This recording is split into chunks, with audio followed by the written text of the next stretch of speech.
actually, ah, pag pinag-uusapan ng sub judice rule, meron kasi yung prinsipyo, that's actually a legal principle pagdating sa una sa korte yan. So kung hindi pa decided yung isang kaso, hindi mo po pwedeng pag-usapan yan sa publiko. So that's the rule sa ating mga korte. So hindi po pwedeng pag-usapan yan kasi there is a what we call, merong yang epekto kasi yan eh. Kasi magkakaroon na, may epekto yan sa kaso, magkakaroon ng trial by publicity. So when we say trial by publicity, so pwedeng yung nagbibigay ka na ng ideya sa mga publiko, kasi siyempre yung mga didiscuss mo sa publiko, lalo kung ano yung panig na pinapanigan mo, so siyempre yun ang i-highlight mo. So the more that you are present to the public, like for example the media, and you discuss your case, and that is the side that is being heard by the people, so most likely the people will yung pag sila mag-isip tungkol sa kaso na yan, mas pumapabor sila sa iyo kasi mas nagpapaliwanag ka sa publiko. So ngayon syempre kung halimbawa yung decision will be different from yung clamor of the public, kasi yung public naririnig nila yung panig ng isang partido at yun ang lagi nilang naririnig, at sa tingin nila syempre kung laging naririnig yan, so most likely yun yung papanigan nila. So ngayon kung paano kung yung decision will not be the same as yung impression ng public. So yung public, isipin nila yung court will be somewhat biased kasi nga yung narinig na nilang punto is yung punto lang ng kung sino yung pinagtatanungan ng like for example media or yung public. So yun yung epekto ng etong tinatawag na subjudice rule, pagbawal muna ng korte na pag-usapan ang tungkol sa isang kaso kung wala pang itong decision ng court, particularly yung final decision coming from the Supreme Court. Okay, so lalo kung halimbawa yung kaso na yan ay dadaan pa sa ating tinatawag na Court of Appeals, and then inaapila din yan hanggang Supreme Court. So wait until the decision has been made by the Supreme Court na pwedeng pag-usapan. Unless if the case has already been decided and it is already final and executory on the part of the regional trial court, so wala naman ng problema yon. Okay, so yun yung sa court na side. Ngayon, punta naman tayo, kasi I know, yung tatanungin mo dyan is tungkol naman sa impeachment trial, kasi dyan tayo narinig yung about the subjudice rule. So ngayon, unang tanong dyan would be, covered ba sila ng subjudice rule ng court? So ang sagot natin dyan ay no, kasi hindi naman, although shall we say, impeachment court yan, pero hindi sila under ng Supreme Court. Kasi legislative body yan. So they are under muna, okay, unless meron legal question kasi malayo pa tayo doon. So pinag-uusapan lang natin yung impeachment court ng ating Senado. So ngayon, syempre, as yung ating presiding officer, pinagbabawal niya kasi yan nga yung effect niya eh. It will make an impression to the public na sino yung maingay sa publiko at nag-explain yan lalo sa publiko, at yun ang na-highlight in the minds of the people.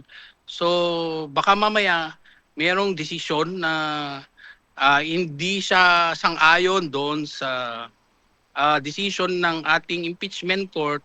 Most likely it will create an impression that there is something wrong with the impeachment court. Kaya nire-remind niya yung ating mga senator judges to be mindful of discussing the merits of the case in front of the people and giving their comments, kasi doon sa comment nila mismo ma-highlight na kasi doon that there would be a bias. So yun yung iniiwasan dyan. So that's the reason why na hindi siya talaga as much as possible they should have to avoid. And of course, that is also covered by the Senate rules on impeachment.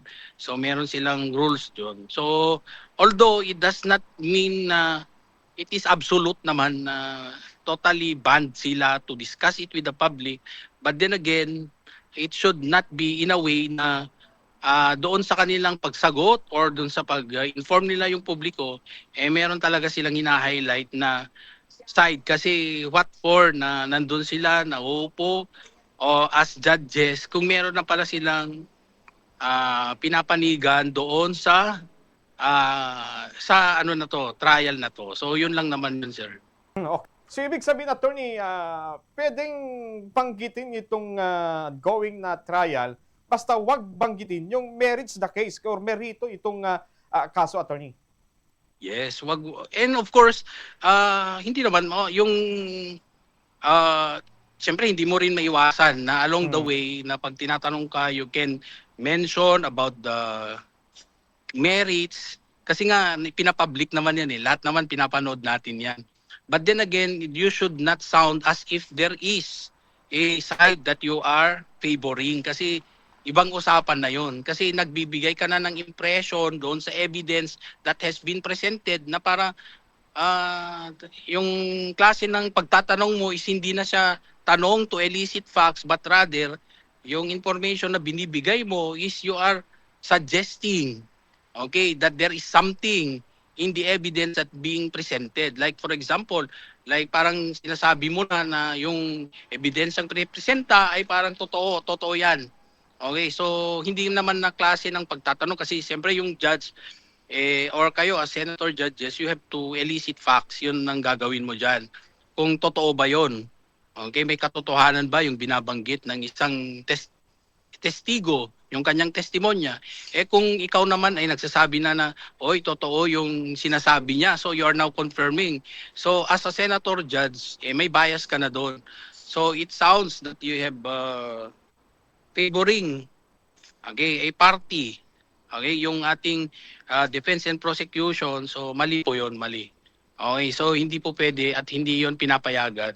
Dapat doon sa impeachment court, kaya ni-remind ni Senator, yung ating presiding officer, si Senator Chis, na kung maaari, anyway, nakapublic naman yung impeachment trial, kung maaari, wag nang i-discuss sa publiko kasi nakapublic naman na yung impeachment trial.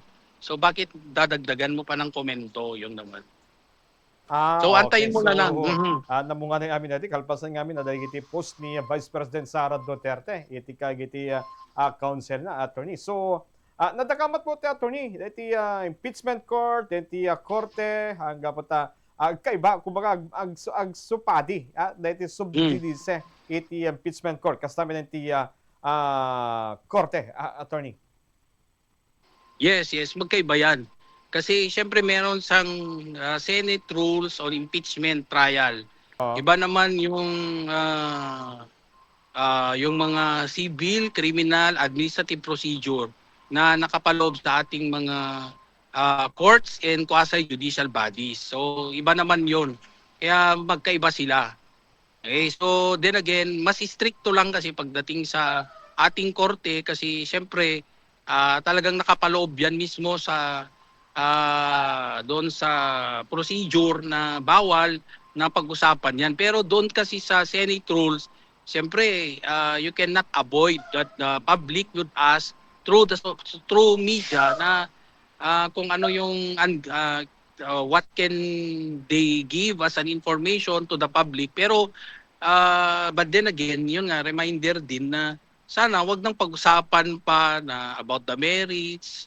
Hindi na sana pinag-uusapan yon and give their side comments kasi at the end of the day, napapanood naman ng live. Okay, yung kanilang trial.